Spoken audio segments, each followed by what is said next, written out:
Hola, sóc la Glòria Montner i em presento a les eleccions de l'Ajuntament d'Alella pel moviment Primàries per la Independència, Primàries a Alella. La meva experiència és que si parles sempre en català, al teu entorn cada vegada hi ha més gent que es va sumant a parlar en català.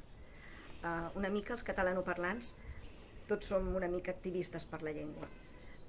Cada un pot defensar una miqueta la seva postura segons el seu caràcter i segons l'entorn que té, no?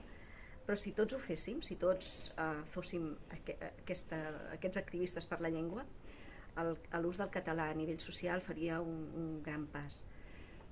Penso que hem de fer necessari saber català per viure a Catalunya, però moviments com aquest, amb la conscienciació de la societat per fer un mantinc al català, penso que tindrem més a prop l'objectiu de poder viure a Catalunya plenament en català.